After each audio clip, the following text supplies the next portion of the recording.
दूसरे के आदमियों पर डोरा डालने वाली महिला ये बात करती, फ्लाइंग किस की बात करती है? और राहुल गांधी फ्लाइंग किस करेंगे एक ऐसी महिला के ऊपर जो महिला के नाम पर कलंक हो चुकी है?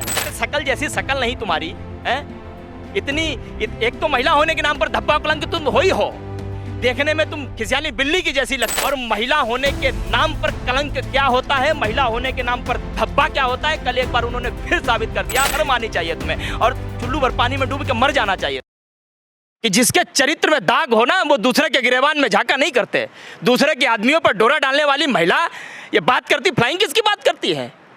और राहुल गांधी फ्लाइंग किस करेंगे एक ऐसी महिला के ऊपर जो महिला के नाम पर कलंक हो चुकी है, धब्बा हो चुकी है महिला के नाम पर। इस हिंदुस्तान में लाखों करोड़ महिलाओं के साथ में अत्याचार होता है, बर्बरता होती है, बलात्कार होता है, ये मौन हो जाती हैं, तब स्मृति ईरानी की जगह ये मौन ईरानी बन जाती है। आज इन्हें फ्लाइंग किस की बात याद आ रही है? बीजेपी की 26 महिलाओं ने लोकसभा के स्पीकर को पत्र लिखा, बोला कि असंसदीय काम किया है, महिलाओं के साथ अभद्रता की है राहुल गांधी। देखिए, इस हिंदुस्तान की हर वो महिला जो महिला होने के नियम को जानती है, जो महिला होने की मर्यादा को जानती है, गरिमा को जानती है, आज वो थूक रही है। भाजपा सांसद, जितनी भी महिला भाजपा सांसद हैं, एक भी महिला सांसद का एक भी कोई आप मुझे बयान दिखा दीजिए जब मणिपुर में महिलाओं के साथ ही बर्बरता हो रही थी, अत्याचार हो रहा था, उनके शरीर को नोचा जा रहा था, परेड करवाई जा रही थी, नंगा करके उन्हें घुमाया जा रहा था, एक भी महिला कोई दिखा दीजिए जिसने एक भी शब्द बोला हो। स्मृति ईरानी ये तो गजब की नौटंकी करती थी जब विपक्ष में थी, गजब का ड्रामा करती थी, सिलेंडर लेके घूमती रहती थी, डिस्को डांस करती रहती थी, एक भी शब्द बोला इन्होंने? इनको कुछ अगर दिखाई देता है तो सिर्फ राहुल गांधी दिखाई देते हैं, बस राहुल गांधी के ऊपर कीचड़ उछालना है। लगता है क्या कि राहुल गांधी ने मणिपुर पे बोला, राहुल गांधी ने बोला कि भाई मणिपुर की हत्या हो रही है, वहाँ के लोगों का जो है अपमान हो रहा है, महिलाओं के साथ वहाँ पे जिस तरह से बर्बरता की गई, प्रधानमंत्री उस पर कुछ बोल नहीं रहे, यहाँ तक कि उनकी महिला जो है नेता भी नहीं बोल रही है। इस मुद्दे को भटकाने के लिए लगता है कि ये फ्लाइंग किसका इशू है? बिल्कुल है, मुद्दे को भटकाने का। ये राहुल गांधी ने क्या गलत बोला? मणिपुर दो भागों में विभाजित नहीं हुआ, मणिपुर में हिंसा नहीं हुई, मणिपुर पे लोग बेघर नहीं हुए, मणिपुर में सैकड़ों महिलाओं के साथ बर्बरता नहीं हुई, उनके जिस्म को नोचा नहीं गया, पूरी इंसानियत को शर्मसार नहीं किया गया, भारत माँ की इज्जत नहीं लूटी गई। आप बताइए मुझे। और उसी का जवाब नहीं है, ना प्रधानमंत्री के पास जवाब है, ना अमित शाह के पास जवाब है। और इसीलिए उनकी तो टूल किट की एजेंट है स्मृति ईरानी, क्योंकि इसीलिए तो वो लाए उनको राजनीति में, इसीलिए तो लाए उनको वो भाजपा में। क्योंकि जो ड्रामा कंपनी से निकला हो, जो नौटंकी करके निकली हो, तो नौटंकी करेगी, वो ड्रामा करेगी। और इसीलिए तो वो फ्लाइंग किस की बात कर रहे हैं। आप मुझे उस वीडियो में वो जो कल का पूरा भाषण था राहुल गांधी का, आप कहीं 1 सेकंड की क्लिप दिखा दीजिए जहां राहुल गांधी ने फ्लाइंग किस की हो, 1 सेकंड की दिखा दीजिए।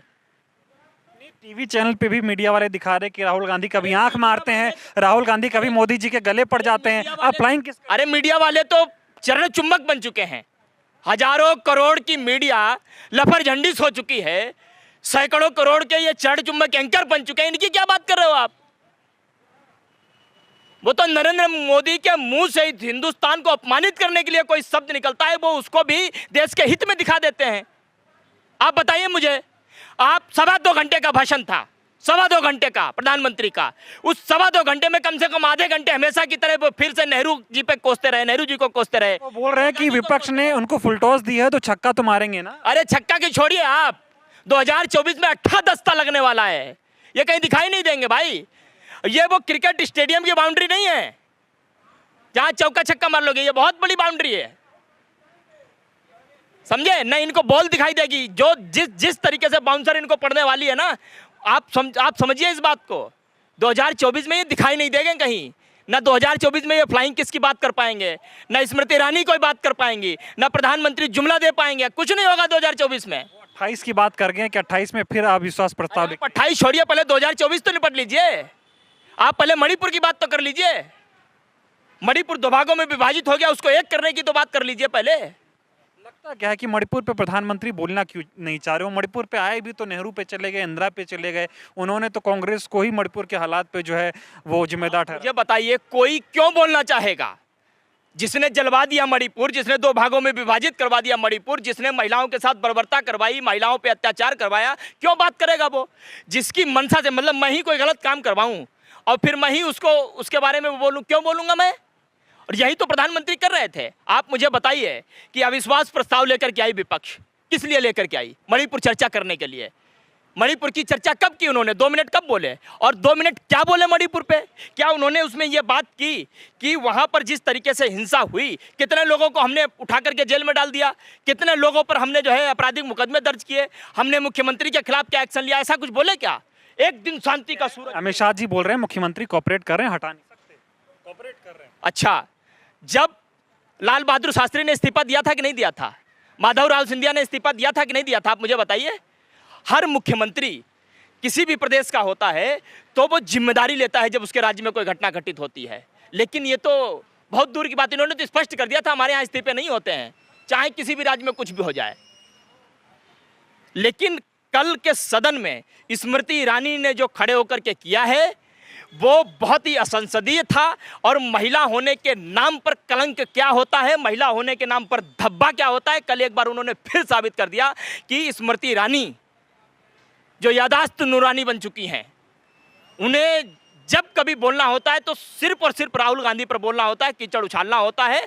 अरे मणिपुर पे बोला होता तुमने कुछ, मणिपुर की महिलाओं पे बोला होता कुछ, महिला पहलवानों पर बोला होता कुछ, आपने नहीं बोला।